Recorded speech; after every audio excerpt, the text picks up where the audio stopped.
Hello, welcome to another episode of Oakley Reviews. I'm so sorry for missing last week. I was doing my taxes and I teach 2 nights a week, and along with everything else, things just sort of fell through the cracks. But it was kind of good just to kind of lay low for a week, recoup. I was also redoing my office, so I can hopefully show that off in a future episode. But I was just kind of reorganizing things, taking a week to get things all set up. But it's actually better now because now I have better access to boxes. So hopefully I should be able to show the boxes with each of the pairs that I review if I have them, which usually I do. So today I'd like to go over the Oakley New Zero Ducati Edition.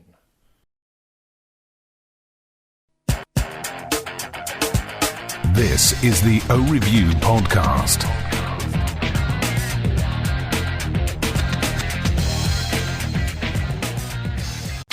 O Review. Okay, so the year 2004. I just started the O Review.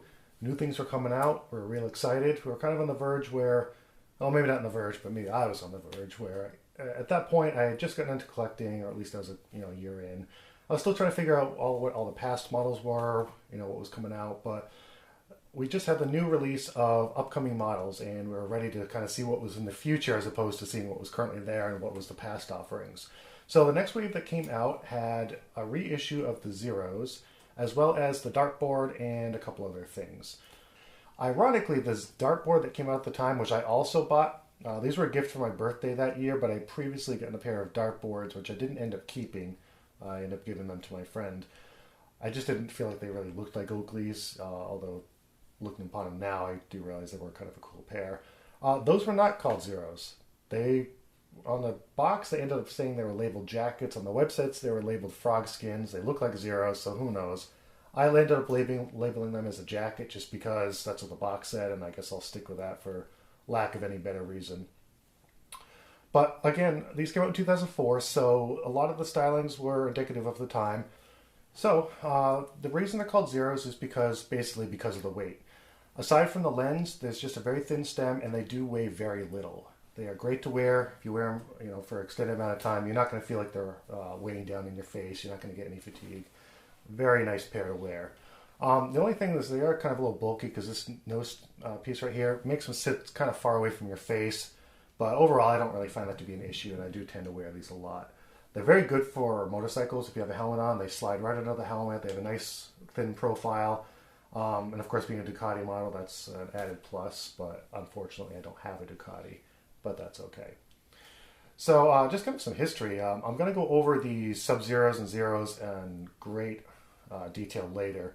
When Jim Gennard was being asked about what they should maybe name the Zeros, and they asked him, how much do you want these to weigh? Zero? And he goes, less than that. That's where Sub-Zero came from.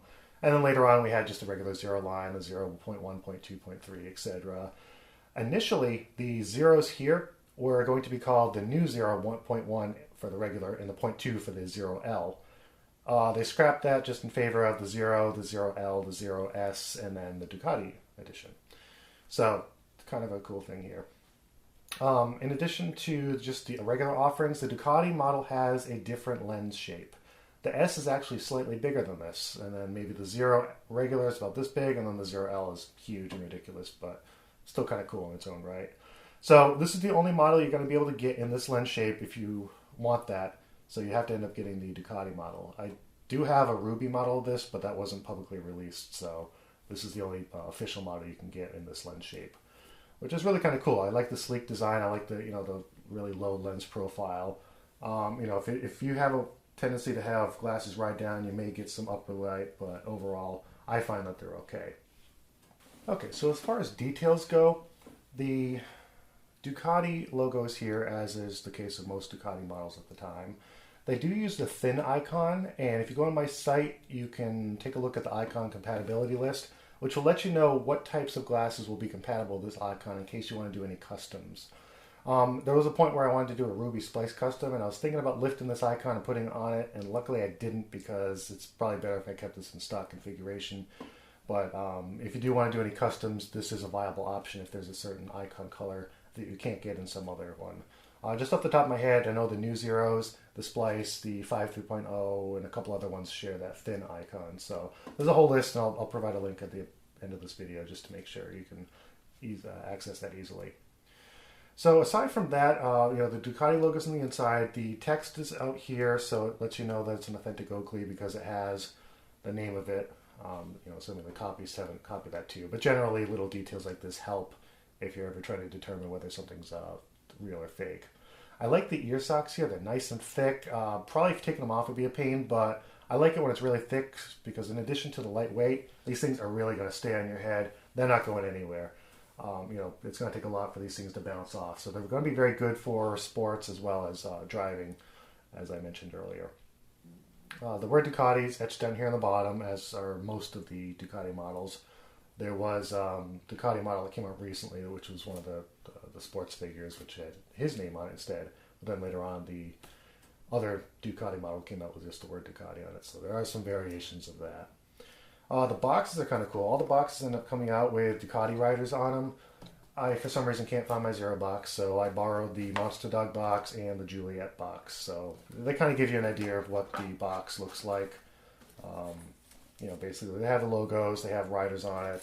The deep red theme kind of runs across all of them, which is a nice addition. And it just kind of gives you something a little bit extra. Usually, there's also like a Ducati hologram. This one doesn't have it, unfortunately, but this one has a hologram on it, so that's kind of cool. They're really nice to have. I like having boxes that are slightly out of the ordinary. Around this time, they started switching to like the yellow boxes, the very generic yellow boxes. And hold on 1 second, I can grab one of those. All right, these guys here. So before that, they had the black boxes with the just black and white image on it, let you know what kind of model you were buying.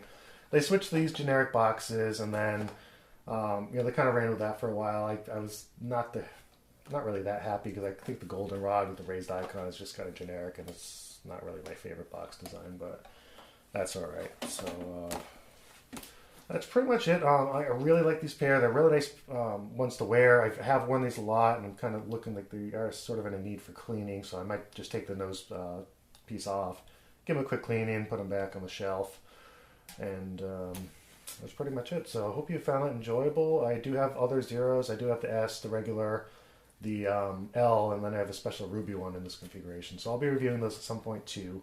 And I'll also be reviewing a lot of the earlier Zeros because I do have all the Sub-Zeros and at least one of all the original plain Zero lines. So hopefully you should enjoy those later, and I will get to those soon. I believe the next model I'm going to be doing is the Moon, which is the O-Matter version of the Mars, and then that's going to be followed by the Top Coat and then the TiO2 X Metal 20. So hopefully you can stay tuned for those. Hopefully I should be able to get these out one per week on Sunday again. Hopefully there won't be any more hang-ups. As I said, I've redone my office. It's easier to get boxes, get glasses. Shouldn't be much of a hassle anymore as it was previously. So hope you enjoyed that, and take care. Catch you later. Thanks.